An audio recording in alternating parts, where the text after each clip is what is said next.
and mechanical differences you should be ready for. Downloading the game. Dota will ask you what your experience is with Dota when you first install it. Say that you're an expert and you know everything about Dota. Otherwise, the game will lock away half of the heroes because of difficult skill floors. But don't let that fool you. You come from League, and hero micromechanics is what you know best. Use that. Settings. Before you hop into your very first bot match, you should have your settings set up properly. First, reset your hotkeys to a League of Legends default. This should set up your abilities and items to hotkeys you're used to, but if not, change those here and here. With unit-specific hotkeys on, you can alter the hotkey for each hero individually. Change this item hotkey to your trinket hotkey, and this one to your recall. Quick cast if you want it, though I wouldn't recommend it. Set this to your preferred center camera on champion hotkey, probably spacebar. Attack move, very important. You can use this for late game farming, as well as to help you deny creeps. Set purchase quick buy to Z and courier deliver items to X. You can then spam Z and press X for quick and low effort item shopping and courier management. If you prefer using the camera grip to edge pan, that's over here.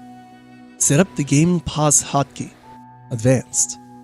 If you're used to control click to level an ability, that still works.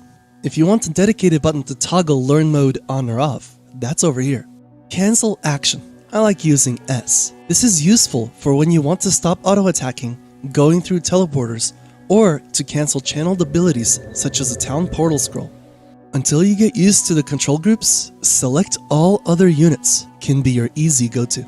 Courier deliver bursts and shield. Set these right next to the courier deliver items, C and V respectively. Double tap to self-cast lets you cast heals and shields on yourself without having to aim with your cursor. And most movement options, such as Blink Dagger and Town Portal Skull, will try to move you back to your fountain. Under the Options tab, just turn all of this on and trust me.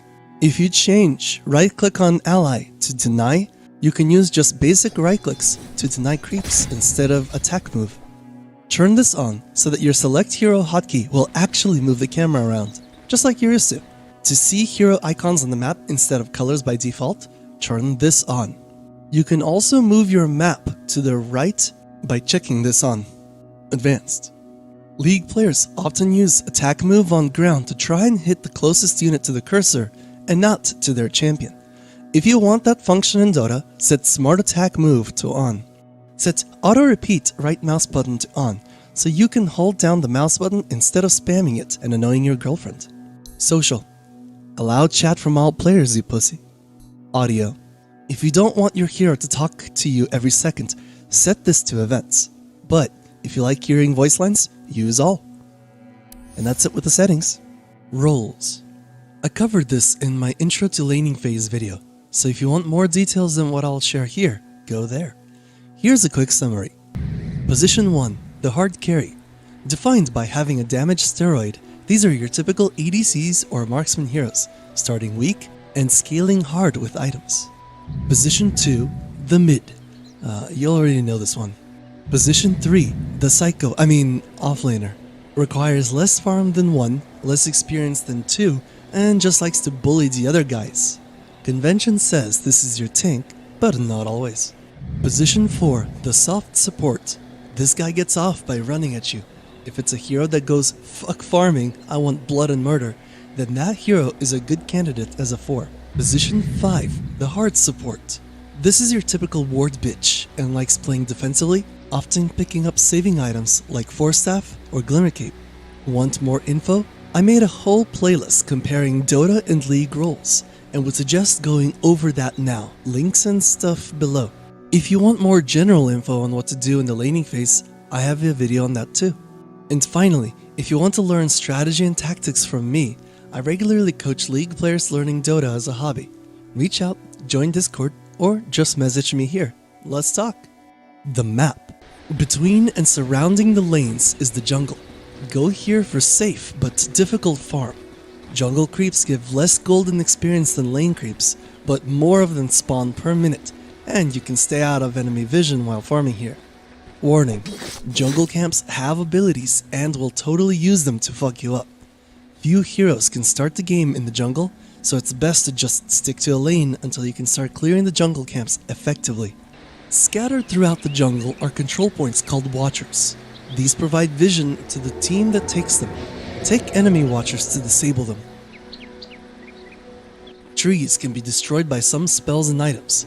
Cliffs cannot be. If you can kill trees, you can make your own paths through the jungle.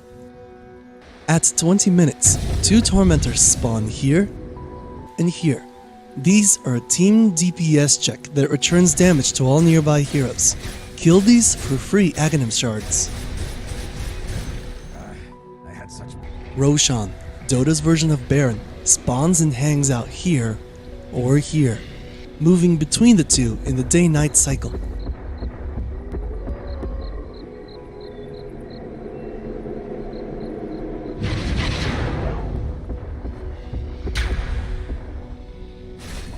Kill him for powerful drops, most of all the Aegis of Immortality. Hands of the Radiant.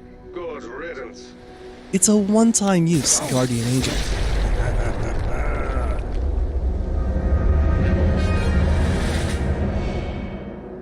Roshan is immune to auto attacks from enemies outside of his pits. As we've toured the map, you may have noticed stairs all over the place. These mark a change in elevation, which comes with its own quirks. For starters, all ranged units with elevation disadvantage will suffer a 25% chance to miss attacks. Other than that, you can think of these as insanely large brushes. Everyone on the high ground can see low ground, but low ground cannot see back up to high ground. Towers and creeps share aggro rules. I'll use a tower to demonstrate, but remember that creeps will do the same. When a tower kills a unit, it will find a new target to hit. The order of target priority is whatever is attacking self, whatever is attacking allies, closest unit, and then the siege creeps last. They take and deal bonus damage to siege creeps, but will avoid targeting them if there's anything else in range. If an enemy hero issues an auto attack or attack command on an allied hero, aggro will reset and switch to that enemy. Aggro acquisition range is 500 units. You can stand just barely in the 700 tower attack range and attack enemies without pulling aggro. Towers also have backdoor protection in 4 key zones. If there's no creeps in this zone for 15 seconds, backdoor protection kicks in, giving buildings insane armor and regeneration when damaged. Ward cliffs. These are small circular cliffs at highest points of elevation, perfect for observer wards, but both teams know that, so feel free to be creative. Mechanics. Denying reduces the experience enemies get from creep deaths. You can deny creeps under 50% HP, heroes affected by Shadow Strike, Venomous Gale, and Doom, and towers under 10% HP. But what you can't deny is the urge to give this video a like, or the channel a sub if you want more content. Now, runes are collectible power-ups that also refill empty bottles when stored within. The day-night cycle can be very important.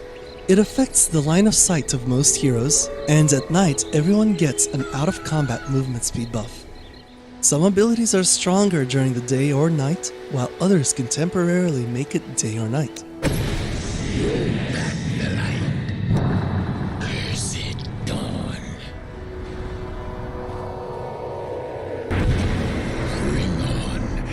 Turn rate slows down the speed a hero can turn around to perform directional actions, such as using abilities, attacking, or moving. Its primary impact is to limit the effectiveness of kiting, since turning each way will slow you down. Play Pangolier, or use Phase Boots active to overcome this limitation if you wish to. Buyback is a one-time cost for an instant respawn. The mechanic has a long cooldown, and its cost scales with your net worth. It's one of the strongest base defense mechanics in Dota, as well as the most expensive. RPG stats such as strength, agility, and intelligence replace the level scaling you are used to in League. Strength gives health and health regeneration, agility gives attack speed and armor, and intelligence gives mana regeneration, and a tiny boost to magic resistance. Primary stat of a hero determines which of these grows the fastest, and points into this stat also give bonus damage. Universal heroes have the shittiest stat growth, but the highest damage bonus from items granting multiple stats. To see an enemy or ally's items, it's easiest to click the portrait at the top of the screen. Alternatively, you can just click on them directly. Speaking of items, I already made a couple of videos comparing them to what you see in League of Legends. Please go and check those out. In summary, just follow a guide for the first 3 items, then buy whatever counters the enemy most following that. Here's just a small list of some of the items to give you an idea of what to expect. Eye of Skadi, Shiva's Guard, and Spirit Vessel. These are the standard sources of Grievous Wounds for ADCs, tanks, and supports respectively. Yule's Scepter grants Zhonya's Hourglass that can be used on self or enemies. Blink Dagger is a flash on steroids. The item is disabled in combat. Scythe of Vice grants a Hex active, and Abyssal Blade grants a Stun active. These are the standard hard crowd control items for melee ADCs and mages respectively. The Black King Bar grants crowd control immunity while active. Shadow Blade and Glimmercape both grant invisibility and are used by auto-attackers and supports respectively. The Smoke of Deceit is a consumable AoE camouflage. Okay, I mean, there's a lot more, but that should be enough to get you by for your first couple of bot matches. To set up quick buy for multiple items, hold down Control, Shift, then click through the items that you want to buy in order. They'll be placed over here and you won't have to open the shop for a while.